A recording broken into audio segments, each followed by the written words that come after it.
دھماکہ ایپیسوڈ 8۔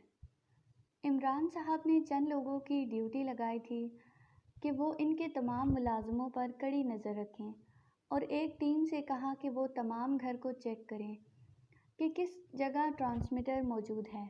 گھر کا ایک ایک کونا چھان مارا گیا، جدید ترین آلات سے تلاشی لی گئی، لیکن ٹرانسمیٹر یا مائکروفون نام کی کوئی چیز دستیاب نہ ہوئی۔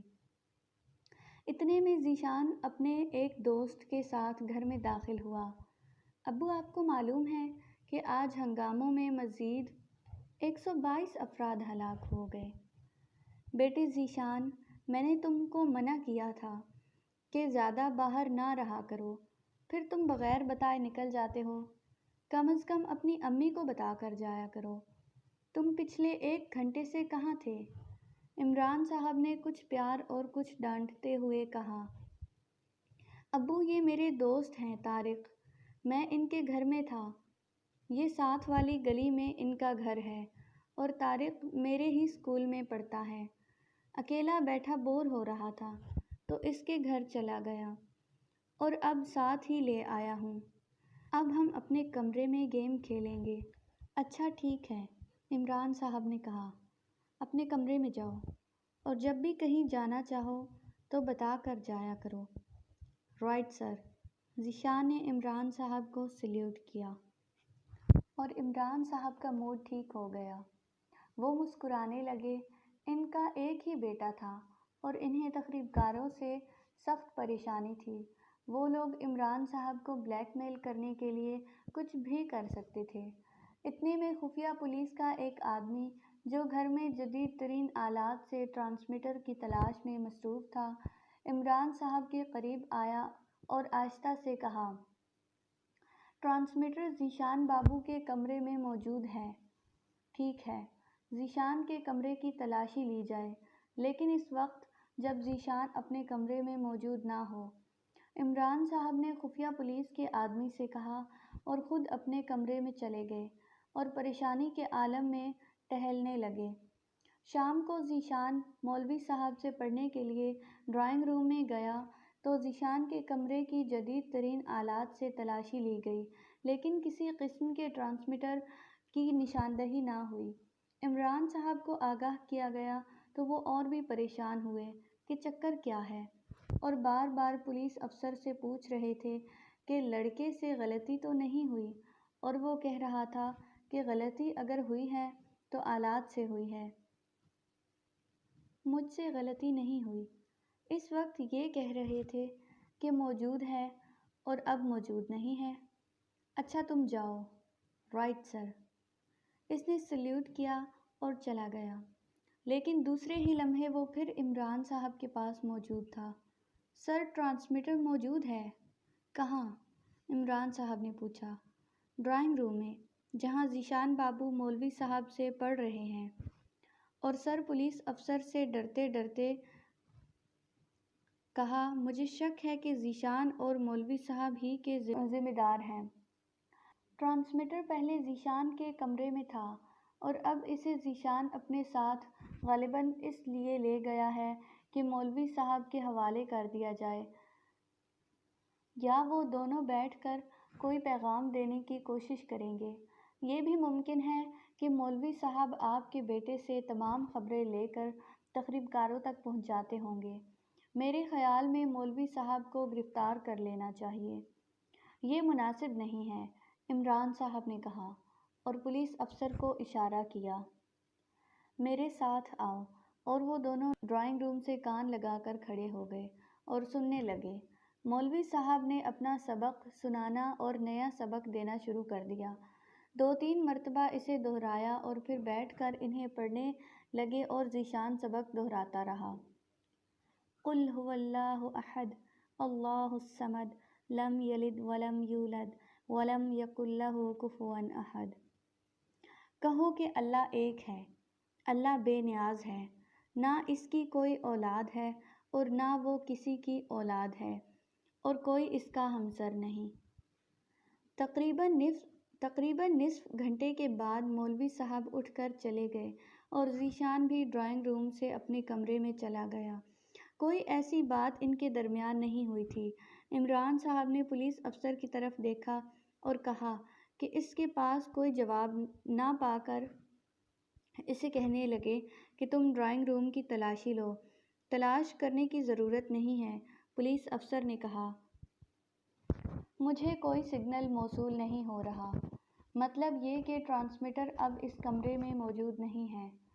کیا بکواس ہے مسٹر شعیب، عمران صاحب نے سختی سے کہا۔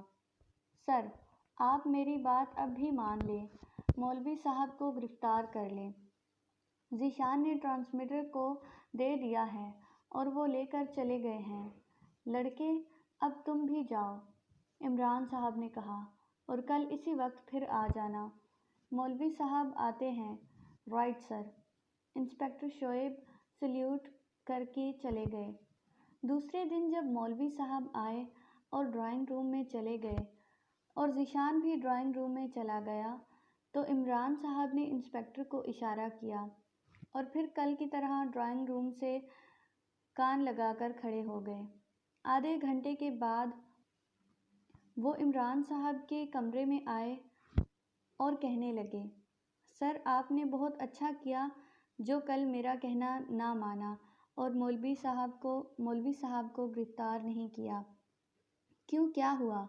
عمران صاحب نے پوچھا تو انسپکٹر شعیب نے جواب دیا کہ ٹرانسمیٹر دراصل ذیشان کے پاس ہے اور وہ کوئی بہت ہی مختصر سا ٹرانسمیٹر ہے جو ہر وقت اس کے پاس رہتا ہے۔ ذیشان کے ساتھ ساتھ چل کر بھی میں نے چیک کیا ہے۔ تم نے ذیشان سے اس بارے میں پوچھا تو نہیں؟ نو سر۔ رائٹ، عمران صاحب نے کہا۔ ابھی تم میرے پاس ٹھہرو، میں اسے اپنے پاس بلاتا ہوں اور چیک کرتا ہوں، اور تم اپنے آلات کی مدد سے خیال رکھنا کہ ٹرانسمیٹر اس کے پاس موجود ہے یا نہیں۔ Right sir. عمران صاحب نے انٹرکام پر ذیشان کو اپنے کمرے میں بلایا۔ وہ جوں ہی دروازے سے اندر داخل ہوا، انسپکٹر شعیب نے مثبت انداز میں سر ہلایا کہ ٹرانسمیٹر اس کے پاس موجود ہے۔ عمران صاحب نے ذیشان کو اپنے آپ سے لپٹا لیا اور اسے پیار کرتے ہوئے مختلف باتیں پوچھنے لگے۔ چھٹیوں کی وجہ سے بور تو نہیں ہو رہے؟ مولوی صاحب ٹھیک پڑھاتے ہیں؟ اسکول کا کام تو تم نے بتا دیا تھا کہ ختم کر لیا ہے۔ میرا بیٹا اس مرتبہ پھر فرسٹ آئے گا، وغیرہ وغیرہ۔ اور انہی باتوں کے درمیان انہوں نے اس کی پوری تلاشی لے ڈالی۔ کوئی چیز اس کے پاس نہیں تھی۔ ابو، تخریب کاروں کا کچھ پتہ چلا؟ نہیں بیٹا، ابھی کچھ پتہ نہیں چلا۔ ابو، آپ انہیں جلد تلاش کریں اور جب بھی تلاش کریں مجھے ضرور بتائیں، میرے سامنے انہیں گولی ماریں۔ اچھا اب تم جاؤ۔ شاباش، عمران صاحب نے کہا۔ ذیشان کمرے سے باہر نکلا تو انسپکٹر شعیب نے کہا، سر، ٹرانسمیٹر ذیشان کے پاس موجود ہے لیکن مجھے نہیں ملا۔ عمران صاحب نے کہا، اس کے پاس موجود نہیں ہے، میں نے بہت احتیاط سے اس کی تلاشی لی ہے۔ سر، انسان غلطی کر سکتا ہے لیکن آلات غلطی نہیں کرتے۔ مجھے آلات یہی بتا رہے تھے کہ ٹرانسمیٹر ذیشان کے پاس موجود ہے، اور ایک ہی لمحے کے لیے تو انسپکٹر شعیب یہ سوچنے پر مجبور ہو گیا کہ کہیں ایسا تو نہیں کہ اپنے بیٹے کو بچانے کے لیے عمران صاحب انکار کر رہے ہوں اور انہیں پتہ چل چکا ہے کہ ان کا بیٹا تخریب کاروں کے لیے کام کر رہا ہے۔ مجھے خود ذیشان کی تلاشی لینی چاہیے تھی، انسپکٹر نے دل ہی دل میں سوچا۔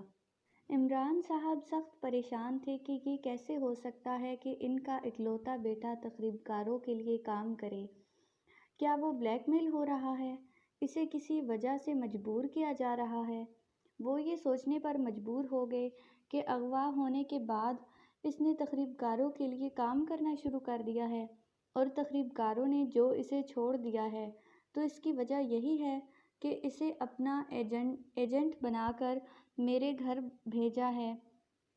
لیکن ذیشان اتنا ہوشیار کیسے ہو سکتا ہے؟ میرے تلاشی کے باوجود وہ مجھ سے ٹرانسمیٹر چھپا گیا اور مجھے خبر نہیں ہونے دی۔ کہیں ایسا تو نہیں کہ یہ کوئی اور ذیشان ہو؟ اور میرا بیٹا ذیشان تخریب کاروں کے قبضے میں ہو۔ نقلی ذیشان ہونے کے باوجود وہ ہر وقت ٹرانسمیٹر کیوں رکھتا ہے؟ عمران صاحب نے بعد میں اسے کئی مرتبہ چیک کیا لیکن انہیں کوئی چیز نہ ملی، تو انہیں یقین ہو گیا کہ یہ کوئی نقلی ذیشان ہے۔ انہوں نے فوری طور پر اپنے تمام اہم کاغذات اور دوسری چیزیں دوسری جگہ منتقل کر دیے اور میٹنگ کے لیے بھی دوسری جگہ منتخب کر لی۔ ایک دن عمران صاحب کی طبیعت خراب ہو گئی۔ ڈاکٹر صاحب نے انہیں کیپسول کھانے کو دیے تھے۔ عمران صاحب نے کیپسول ہاتھ میں پکڑ رکھا تھا اور ذیشان اور ٹرانسمیٹر کے بارے میں سوچ رہے تھے۔ جب کیپسول کھانے کے لیے انہوں نے منہ میں رکھا تو وہ تالو سے چپک گیا اور پھر بڑی مشکل سے پانی کا ایک بڑا سا گھونٹ پی کر انہوں نے کیپسول کو حلق سے اتارا اور اس کے ساتھ ہی وہ چونک پڑے۔ انہیں ایک خیال آیا کہ یہ بھی تو ہو سکتا ہے کہ ٹرانسمیٹر کا علم خود ذیشان کو بھی نہ ہو۔ یوں بھی تو ہو سکتا ہے کہ جب ذیشان کو اغوا کیا گیا ہو تو اس وقت کوئی بہت ہی مائکرو ٹرانسمیٹر کا کیپسول اس کے اندر چھپا دیا گیا ہو۔ عمران صاحب اٹھے اور ذیشان کے کمرے میں پہنچے اور انگلی کے اشارے سے اسے خاموش رہنے کو کہا اور ایک کاغذ پر لکھا کہ ہم دونوں آپس میں کاغذ پر لکھ کر گفتگو کریں گے، تم کسی صورت میں بھی بولو گے نہیں۔ اس کے بعد عمران صاحب نے کاغذ پر لکھا کہ کیا تمہارے پاس کوئی ٹرانسمیٹر ہے؟ ذیشان نے حیران ہو کر عمران صاحب کو دیکھا اور عمران صاحب نے خاموشی کا اشارہ کیا اور ذیشان نے کاغذ پر لکھا نہیں۔ عمران صاحب آتے وقت ٹرانسمیٹر چیک کرنے کا آلہ اپنے ساتھ لیتے آئے تھے۔ انہوں نے ذیشان کے پورے جسم پر مختلف جگہوں پر لگا کر دیکھا تو ان کا خیال درست نکلا کہ کوئی مائکرو ٹرانسمیٹر کیپسول ذیشان کے جسم کے اندر کہیں موجود تھا، جس کی مدد سے تخریب کار اپنے ہیڈ کوارٹر میں موجودہ رہ کر بھی عمران صاحب کے گھر میں ہونے والی تمام گفتگو سن سکتے تھے۔ عمران صاحب نے ذیشان کو تفصیل بتائی اور لکھا کہ اس میں پریشان ہونے کی کوئی بات نہیں۔ جب تک اس کا انہیں علم نہیں تھا یہ ٹرانسمیٹر ہمارے لیے خطرناک تھا، لیکن چونکہ اب ہمیں پتہ چل گیا ہے اس لیے تمہارے جسم میں موجود ہے یہ ٹرانسمیٹر ہمیں تخریب کاروں تک پہنچنے میں مدد دے گا۔ ذیشان نے بھی لکھ کر اپنے ابو کو یقین دلایا کہ آپ جو کہیں گے میں وہی کروں گا۔ عمران صاحب نے فوری طور پر اپنے اسکواڈ کے تمام افسران کو طلب کیا اور ایک خفیہ مقام پر ساری صورتحال ان کے سامنے رکھی۔ اس میٹنگ میں دو باتیں طے کی گئی تھیں۔ ایک تو یہ کہ آئندہ 2 میٹنگز ہوا کریں گی۔ ایک میٹنگ جو گھر سے باہر کسی خفیہ جگہ پر ہوگی جس میں ہم اپنے اصل منصوبے کو زیر بحث لایا کریں گے، اور دوسری میٹنگ عمران صاحب کے گھر ہوا کرے گی جس میں خاص طور پر ذیشان کو سامنے بٹھایا کریں گے اور کوشش کریں گے کہ تخریب کاروں کو غلط معلومات پہنچیں اور وہ کسی طرح ہمارے پھندے میں پھنس جائیں۔ دوسری بات یہ طے پائی کہ ذیشان کے گلے میں فوری طور پر ایک لاکٹ ڈال دیا جائے۔ اس لاکٹ کی خوبی یہ ہوگی کہ ذیشان جب بھی کہیں ہوگا اس کے بارے میں ہمیں اطلاع رہے گی۔ خطرہ ہے کہ تخریب کار پھر سے ذیشان تک پہنچنے کی کوشش کریں گے یا اسے اغوا کریں گے۔ اس وقت ذیشان ہمارے اس مشن کا بہت ہی اہم حصہ ہے اور اس کی حفاظت ہم سب کا قومی فریضہ ہے۔ تمام افسران نے اپنے اپنے ماسٹر پلان بھی عمران صاحب کے حوالے کر دیے اور وہ ان تمام منصوبوں کی روشنی میں ایک قابل عمل گرینڈ پلان تیار کریں۔ عمران صاحب نے گھر آتے ہی ذیشان کو خاموش رہنے کا اشارہ کیا اور اس کے گلے میں لاکٹ پہنا دیا اور لکھ کر تمام تفصیل بتا دی، اور ساتھ ہی یہ بھی بتا دیا کہ لاکٹ کی سائیڈ میں جو بٹن ہے یہ اس لیے ہے کہ اگر کسی وقت تم محسوس کرو کہ تمہاری جان کو خطرہ ہے اور تم تخریب کاروں کے جال میں پھنس گئے ہو تو یہ بٹن دبا دینا۔ پولیس کو فوری طور پر خطرے کا پتہ چل جائے گا اور وہ اس لاکٹ کی مدد سے نہ صرف تمہاری مدد کو پہنچ سکیں گے بلکہ اس طرح وہ تخریب کاروں تک بھی پہنچ جائیں گے۔ میں ایک دھماکہ ایپیسوڈ 10 پورے ملک میں قتل و غارت کا بازار گرم تھا۔ دھماکے ہو رہے تھے، انسانی لاشوں کے ٹکڑے بازاروں میں بکھرے ہوئے تھے، بینک لوٹے جا رہے تھے، اور اب تو صورتحال یہاں تک پہنچ گئی تھی کہ تخریب کار دن بدن کلاشنکوف ہاتھ میں لیے دفاتر میں گھس جاتے تھے، شہریوں کو مارتے پیٹتے تھے اور ان سے جتنی رقم ہاتھ لگتی لے اڑتے، گھروں میں گھس جاتے اور ڈاکہ ڈال کر چلے جاتے اور دھمکی دے جاتے کہ اگر پولیس اسٹیشن میں رپورٹ لکھوائی تو آئندہ گھر کے ایک فرد کو بھی نہیں چھوڑیں گے۔ لوگ ڈر کے مارے پولیس میں رپورٹ نہیں لکھواتے تھے، اور اس طرح حکومت کے علم میں یہ بات نہیں آ رہی تھی کہ پورے ملک میں روز کتنی وارداتیں ہوتی ہیں، کتنے گھروں کا سکون برباد ہو جاتا ہے۔ تخریب کاروں کا واحد مقصد یہ تھا کہ ملک کے تمام لوگوں کو آپس میں متنفر کر دیں اور سب کو آپس میں ایک دوسرے کے خون کا پیاسا کر دیں، خانہ جنگی کا آغاز ہو جائے اور پھر ایسی فضا بنا کر باہر سے حملہ کروا دیں۔ ایک بڑی طاقت اور براہ راست اس میں ملوث تھی۔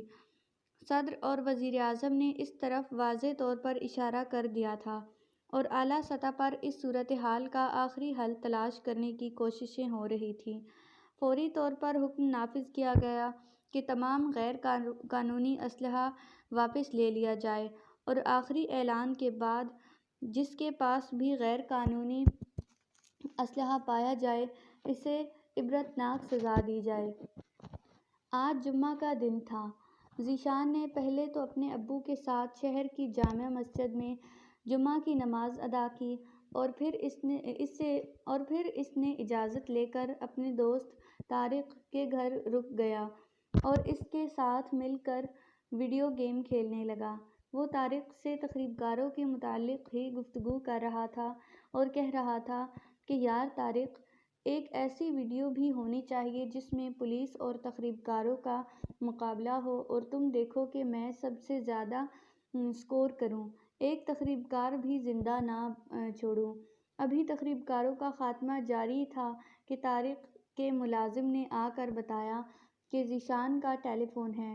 ذیشان نے سمجھا کہ شاید ابو یا امی ہوں گے اور میری خیریت معلوم کرنا چاہ رہے ہوں گے، لیکن وہ کوئی اور تھا۔ آپ کون ہیں؟ ذیشان نے پوچھا۔ مجھے تم ایک خطرہ سمجھو جو تمہارے گھر کے گرد منڈلا رہا ہے۔ تم نے مجھے فون کیوں کیا ہے؟ ذیشان نے پوچھا۔ اس لیے کہ تمہارے ابو کی جان خطرے میں ہے۔ کیا مطلب؟ ذیشان پریشان ہو گیا۔ مطلب یہ ہے کہ ہم جس وقت چاہیں تمہارے ابو کو ایک ہی بم کے دھماکے سے اڑا سکتے ہیں۔ ان کے جسم کا ایک بھی ٹکڑا تم نہ دیکھ سکو گے۔ اگر تم اپنے ابو کی جان چاہتے ہو تو ہمارا ایک کام کر دو۔ ذیشان سخت پریشان تھا۔ کیا کام ہے؟ اس کے منہ سے لفظ نہیں نکل رہے تھے اور سارا جسم پسینے سے بھیگ گیا تھا۔ معمولی سا کام ہے تمہارے لیے، تم بہت ہی معمولی کام کر سکتے ہو۔ تمہارے ابو کے کمرے میں ایک فائل موجود ہے جس میں تخریب کاروں کی سرکوبی کے لیے گرینڈ پلان ہے۔ اس فائل کی ایک فوٹو اسٹیٹ ہمیں پہنچا دو۔ نہیں، یہ نہیں ہو سکتا، ذیشان چلایا۔ میں تخریب کاروں کے لیے کام نہیں کر سکتا۔ آہستہ بولو، دوسری طرف سے آواز آئی۔ کوئی تمہاری آواز بھی سن سکتا ہے۔ ذیشان نے ادھر ادھر گھبرا کر دیکھا۔ اگر تم تخریب کاروں کے لیے کام نہیں کر سکتے تو پھر ٹھیک ہے، اپنے ابو کی موت کے لیے تو کام کر سکتے ہو۔ میں تمہیں آخری بار کہہ رہا ہوں، کل شام تک وہ فائل چرا کر اپنے گھر کے قریب ترین فوٹو اسٹیٹ مشین تک پہنچ جاؤ، ورنہ کل شام کو تمہارے ابو کی لاش تمہارے گھر جائے گی۔ اور اس سے پہلے کہ ذیشان کچھ اور کہتا، دوسری طرف سے ٹیلی فون ریسیور رکھ دیا گیا۔ ذیشان سخت الجھن میں پھنس گیا تھا اور وہ ٹیلی فون ریسیور کریڈل پر رکھ کر واپس طارق کے پاس آ گیا۔ کس کا فون تھا؟ طارق نے پوچھا۔ وہ ابو کا تھا، ذیشان نے گھبرا کر جواب دیا۔ کہہ رہے تھے کہ گھر جلدی آ جانا۔ وہ طارق سے اب کوئی بھی بات نہیں کر سکتا تھا۔ طارق کے گھر سے اٹھ کر وہ اپنے گھر آ گیا اور بستر پر لیٹ کر سوچنے لگا کہ اسے کیا کرنا چاہیے۔ آخر اس نے فائل چرانے کا فیصلہ کر لیا۔ ذیشان نے عمران صاحب کے کمرے میں فائل تلاش کرنا شروع کر دی، لیکن اسے فائل نہیں مل رہی تھی۔ شاید اس کے ابو ساتھ لے گئے تھے۔ فائل کی تلاش کے دوران ایک دروازے سے چند چابیاں ملیں۔ ذیشان نے ان چابیوں کی مدد سے دوسرے دروازے اور الماریاں کھول کر فائل کی تلاشی شروع کر دی۔ اسے یہ بھی خطرہ تھا کہ کوئی اسے دیکھ نہ لے، کیونکہ عمران صاحب نے آج کل گھر کے ملازمین میں بھی خفیہ پولیس کے آدمی رکھے ہوئے تھے، اور پھر یہ بھی ڈر تھا کہ امی اس تلاش میں یہاں نہ آ جائیں۔ حالانکہ وہ دیکھ آیا تھا کہ اس کی امی کچن میں مصروف تھیں اور باورچی کو رات کے کھانے کے بارے میں کچھ ہدایات دے رہی تھی۔ ذیشان بہت جلدی میں فائل تلاش کر رہا تھا اور بار بار دروازے کی طرف بھی دیکھ رہا تھا کہ کوئی آ تو نہیں رہا۔ ذیشان نے ایک دراز کھولی تو اس میں صرف ایک ہی فائل موجود تھی، اور وہ وہی فائل تھی جس کی اس کو تلاش تھی۔ ذیشان نے دروازے کی طرف دیکھا اور جلدی سے فائل نکالی۔